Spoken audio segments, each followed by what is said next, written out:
ceremony marks the formation of the newest corps in the Canadian Army, the Royal Canadian Electrical and Mechanical Engineers. Originally a part of the Royal Canadian Ordnance Corps, these men are the technical specialists in repair of every description. They maintain the modern mechanized army in the field. Drawn up on the parade square at one of their reinforcement centers, they are inspected by Major General Roberts, officer commanding Canadian Reinforcement Units. His Majesty the King has been pleased to approve the grant of Royal. He has permitted the striking of new corps badges and the creation of regimental colors.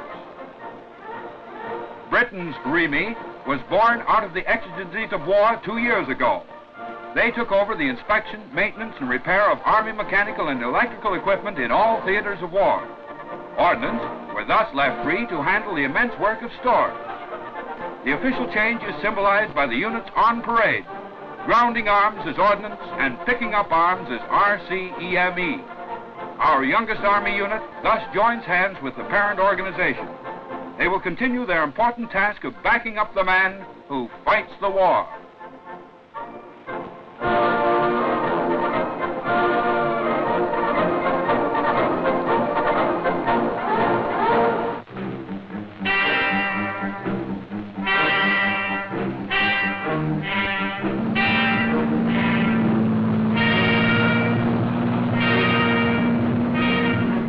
Tank men goes the job of driving and fighting. To the Royal Canadian Electrical and Mechanical Engineers falls the task of recovering and repairing for future battles. When a tank becomes a casualty, the tank recovery section is notified. They dispatch an officer to plan its evacuation. A tank transporter is brought to the scene. This huge affair, loaded, weighs some 66 tons. The armored vehicle is then hauled away on the transporter. It is taken back to the workshops for a complete overhaul.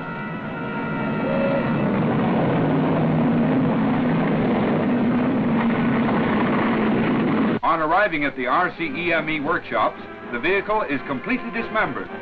Where repairs are necessary, the mobile workshop is equipped to handle all types of work. The engine is given a thorough going over by fitters. The cylinders are rebored. Screw cutting lathes are available for modifying or making any part needed for replacement. As important as the tank in action is the tank under repair. Every part is checked by experts. A portable smithy is used to forge implements in tool steel. A complete oxyacetylene plant handles the welding job. If an anti-tank shell pierces the armor, it is necessary to cut petaling from the hole and weld supporting armor plate over the gap. The Z-Lorry is a radio serviceman's dream come true. Delicate wireless sets are the eyes and ears of the battle wagon. Instrument mechanics use modern oscilloscopes and signal generators to maintain sets at a high state of sensitivity. The vulnerable tank threads are removed, checked, and replaced. All moving parts are lubricated and adjusted. The armament, from cannon to small arms, receives scrutiny from the armorers. Their fine adjustments keep the weapons deadly accurate.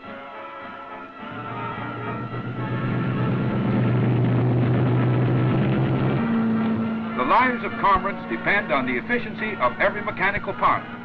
The highly trained specialists of the RCEME work against time, often within range of enemy guns, to get the fighting juggernauts back into action. Not only do these men have to know their technical job, but they must know the business of soldiering also. They are as handy at using a Sten gun as they are at repairing it.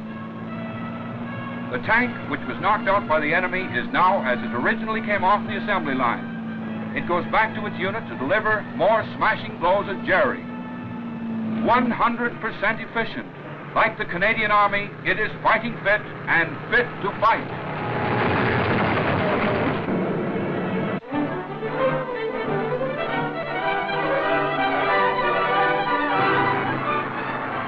When you see a dispatch rider of the Royal Canadian Army Service Corps riding his Harley-Davidson through a convoy as though born to the saddle, remember he has achieved this effortless skill in a hard school.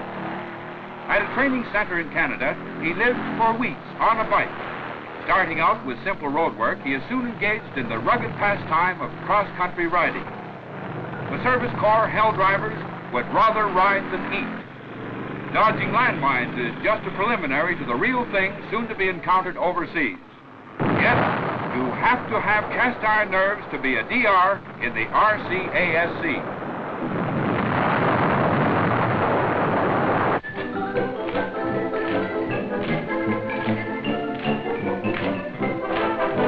Hurry, hurry, hurry, folks. It's showtime in the old Garrison Theatre tonight.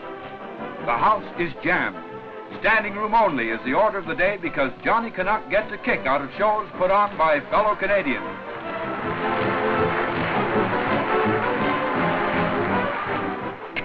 Isn't he a honey, boys? Wherever our troops go, there you will find one of the various concert parties or the Canadian Army show. Each unit is self-contained and can go into full dress operation 2 hours after arrival.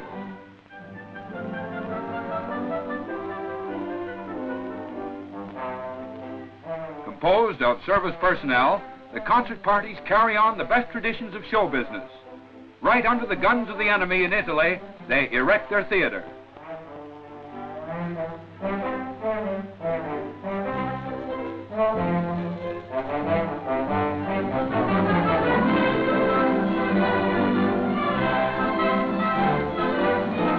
After hard fighting, troops can forget the war as they hear the merry songs and watch the snappy routines of the dancers.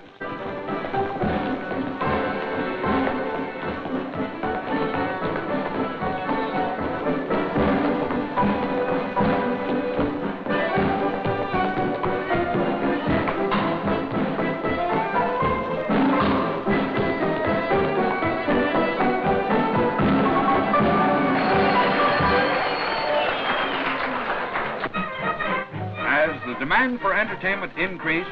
The first Canadian Army show was formed in Canada.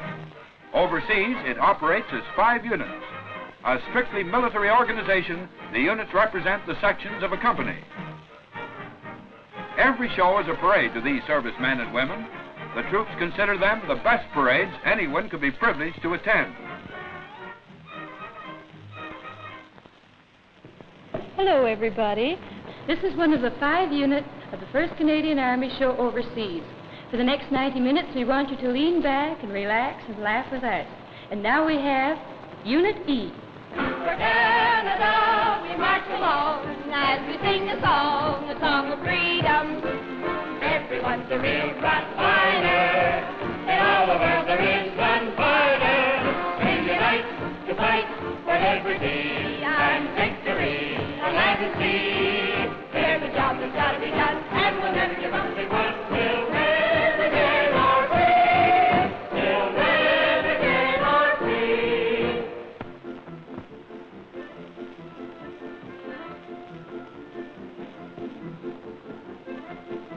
Girls, for that east.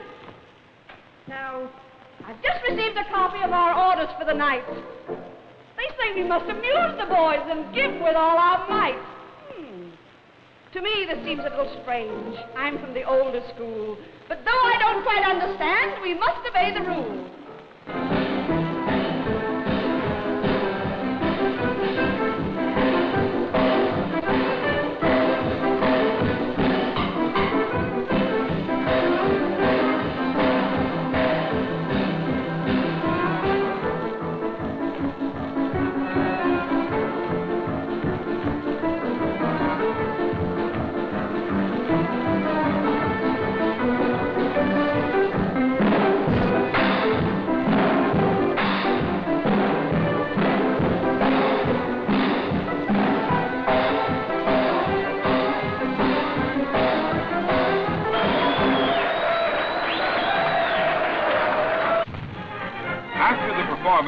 Still on parade, the cast must doff the grease paint and pack up.